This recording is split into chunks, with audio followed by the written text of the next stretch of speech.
अब आपको गुर्दे में और पित्ते में पथरी यानी किडनी स्टोन या गैल ब्लैडर स्टोन होने पर नहीं है घबराने की ज़रूरत। शहर हैदराबाद में सालों से इस इलाज के लिए खानदानी सिलसिले से चला आ रहा है भरोसेमंद नाम RS यूनानी फार्मेसी। सच न्यूज़ के खबरनामे में आप सबका इस्तकबाल है। आज की सबसे बड़ी इंटरनेशनल खबर आ रही है इजराइल से, जहां पर संसद में भाषण दे रहे बेंजामिन नेतन्याहू को बंधकों के घर वालों ने रोका।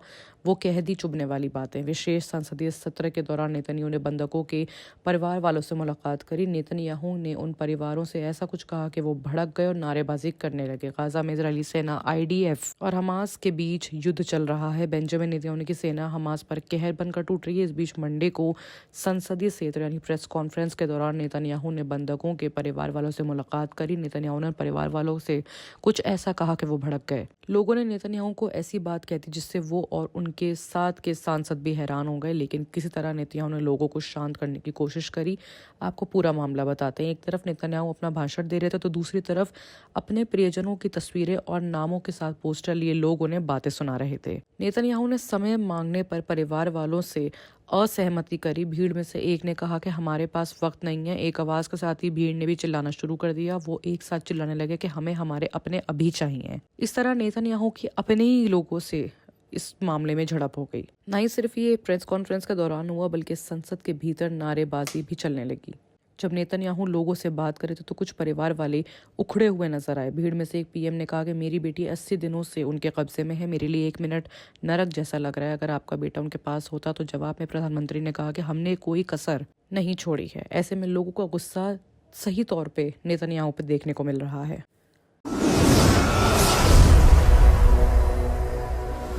वहीं अगर बात अगली बड़ी खबर की करें तो वो टर्की से आ रही है। टर्की ने सीरियाई डेमोक्रेटिक फोर्सेस के ठिकानों को बनाया निशाना। हवाई हमले में मारे गए हैं 8 लोग। ये मामला टर्की से आ रहा है, जहां पर टर्की ने सीरिया में रह रहे सीरियाई डेमोक्रेटिक फोर्सेज को क्षेत्रों का निशाना बना दिया है। टर्की के हवाई हमलों में 8 लोगों की मौत का मामला सामने आ रहा है। समाचार एजेंसी राइटर ने सीरियाई डेमोक्रेटिक फोर्सेज के हवाले से बताया है कि मंडे को टर्की ने SDF नियंत्रित क्षेत्रों के खिलाफ हवाई हमले किए हैं। इन हवाई हमलों में 8 लोगों के जहां मरने की खबर आ रही है, वहीं 18 लोगों के घायल होने की भी खबर आ रही है। इससे पहले तुर्की सेना ने संडे को इराक और सीरिया पर भी हवाई हमले किए थे। टर्की रक्षा मंत्रालय ने एक बयान में कहा कि वायु यानी कि हवा सेना ने शनिवार को उत्तरी इराक और सीरिया में कुर्दिस्तान वर्कर्स पार्टी के ठिकानों को निशाना बनाया, जिनमें उनके कई ठिकाने तबाह हो गए।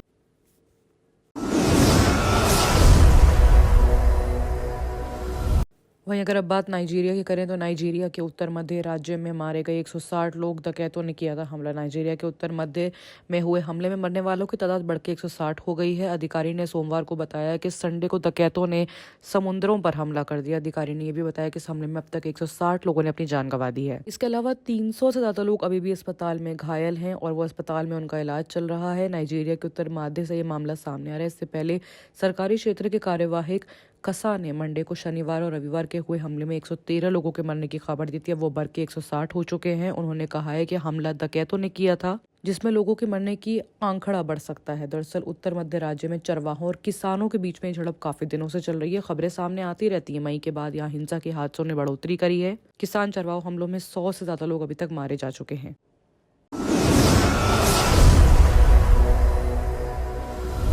वहीं बात अगर अब पाकिस्तान की करें तो बताया जा रहा है कि पाकिस्तान में चुनाव लड़ेगा हाफिज सईद का बेटा तलहा। इस सीट पर भारी मात्रा में लोग आसपास में बट गए हैं। भारत को मोस्ट वांटेड और मुंबई हमलों को मास्टरमाइंड हाफिज सईद का बेटा पाकिस्तान में चुनाव लड़ने की तैयारी कर रहा है। ऐसे में लाहौर कैंट से चुनाव लड़ने की जुड़े दस्तावेज भी जमा कर दिए गए हैं। ऐसे में ये भी बताया जा रहा है कि जहाँ पे बहुत से लोग इस चीज़ को सपोर्ट कर रहे हैं, वहाँ बहुत से लोग इस चीज़ के खिलाफ भी खड़े हुए हैं। तलहा सईद को भारत सरकार ने आतंकवादी घोषित करा हुआ है।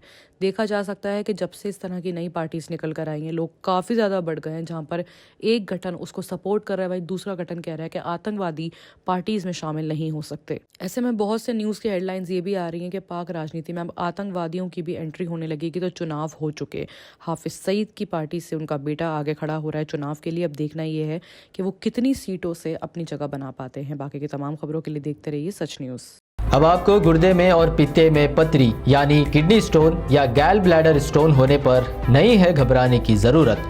शहर हैदराबाद में सालों से इस इलाज के लिए खानदानी सिलसिले से चला आ रहा है भरोसेमंद नाम RS यूनानी फार्मेसी, जहां पर खास तौर पर पित्ते में मौजूद पथरी और दोबारा पथरी ना होने का किया जाता है मुकम्मल इलाज। आपको इस दर्द से हमेशा के लिए मिल जाएगा छुटकारा। No side effects, no operation.